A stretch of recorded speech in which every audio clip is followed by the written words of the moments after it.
This is Jeb Blunt, and it's Money Monday on the Sales Gravy Podcast. Say make money, money, make money, money, money. Make money, money, make money, money, money.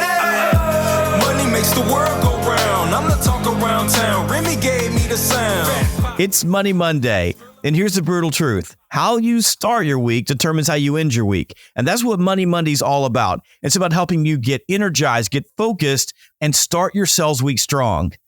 And we're going to start this week with a very important question. Are you coachable? Now, before you jump to answer that, I just want you to pause and really think about what being coachable or coachability really is. Coachability is essential for top performance in sales and, for that matter, any endeavor. It simply describes how receptive you are to feedback and guidance and how willingly and effectively you apply coaching to improve your performance.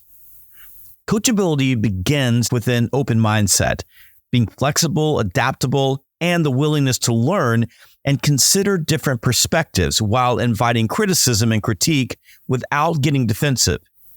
It's about keeping yourself from slipping into the "I already know it all" or "there's nothing new here" trap, or deciding flatly that you don't need help because you're just that good. True coachability begins with a mindset that you can improve and a deep-seated desire to grow.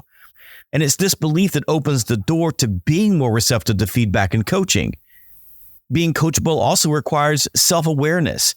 It's about recognizing and being honest about your strengths, weaknesses, and the areas where you can improve. It requires vulnerability and the courage to look in the mirror at your imperfections. But where there's self-awareness, there is the opportunity for transformation. Even, by the way, when you already feel that you are at the top of your game. The truth, though, is that most of us, at one point or another, are not very coachable. We get stuck in our own heads, resist change, and we bristle at feedback, especially when it challenges what we believe about ourselves. But here's the kicker. Coachability is the hallmark of ultra-high performers. Look at any elite athlete and you'll find a coach nearby. Many of them have entire teams of coaches. I'm a huge golf fan, and golf for me is more than a sport. It's a metaphor for sales and life. It's hard, it's humbling, and mastering it is an infinite game. The best golfers in the world spend tons of money on coaches. They have a swing coach, a putting coach, and even a mental coach to keep their head in the game. Why? Well, because coaches can see what they cannot. When I'm working with my own golf coach, it sometimes hurts to have him stand there and critique my swing, especially when I think what I'm doing is right. But when I swallow my pride, take it in, and apply it, I see results. I get better, I score lower, and I have more fun. Sales is no different. It's tough, it's competitive, and it seems impossible to ever reach perfection. A great sales coach exposes your blind spots. They can help you see what you're doing right and need to do more of, and what you're doing wrong and need to correct. The challenge is that so many salespeople resist feedback. They sit in training sessions or role plays with their arms crossed, telling themselves that they don't need this. Veterans in particular get stuck in their ways, acting like they've got nothing left to learn. But I also see the opposite problem with rookies and young reps who can't handle any criticism without interpreting it as a personal attack. Both groups end up shutting down, pushing their coaches away, and missing an opportunity to grow. The fact is, coaches are investing time in you because they care about you and they want you to succeed. That doesn't mean they won't be tough on you, but it does mean that they have your best interest at heart. Early in my career, I was blessed with a fantastic transformational sales coach. His name was Bob Blackwell. Bob pushed me hard, probably harder than anyone else ever had. And at first, it really rubbed me the wrong way. I'd go home and complain to my wife about how he was criticizing me. I thought he was the devil, and I was convinced that he was intentionally picking on me. But one day I was complaining about Bob to my dad, who, by the way, knew a little something about life. And he said to me, maybe you should pay attention to Bob. It sounds to me like he's been pretty successful, and perhaps he sees potential in you, and he just wants you to win. Well, my dad's advice hit me like a ton of bricks. I suddenly realized that Bob's coaching wasn't an insult, it was a gift. He was showing me what I couldn't see. And once I opened my mind to his coaching, my career and my income soared. The truth is, Bob's coaching made me who I am today. So back to my original question. Are you coachable? Are you truly open to letting someone break down your swing? Are you okay with letting a coach dissect your cold call approach, or how you conduct discovery conversations, or break down how you gave a presentation? Or does your ego get in the way? You see, the magic happens when you stay open, when you have the emotional discipline to hear the feedback without melting down or getting defensive, when you believe that no matter how good you think you are, that you can still get even better.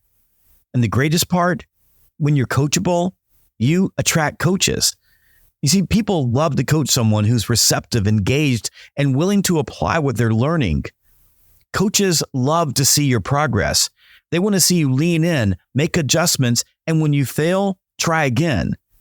And as you do that more and more, you'll attract mentors and coaches into your life who are eager to help you succeed because they'll see that you are worth investing in.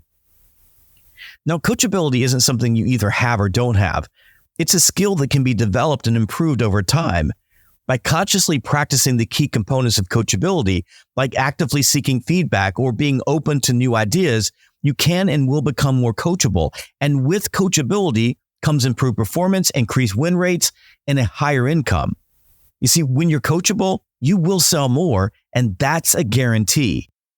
Now, if you don't currently have a coach or a leader like Bob who is willing to invest in you, there are still ways for you to get the support that you need. If you feel like you need someone in your corner, check out our coaching options at salesgravy.com/coach. That's salesgravy.com/coach. Now, our coaching programs aren't for everyone, but it could be the perfect next step for you to check it out if you're serious about leveling up your game. And if you're a leader looking for a way to boost your entire sales team, getting them into one of our mastermind groups can be a powerful way to accelerate results. But whether you work with us or not, the takeaway is this: seek out coaching. Don't wait for it to come to you.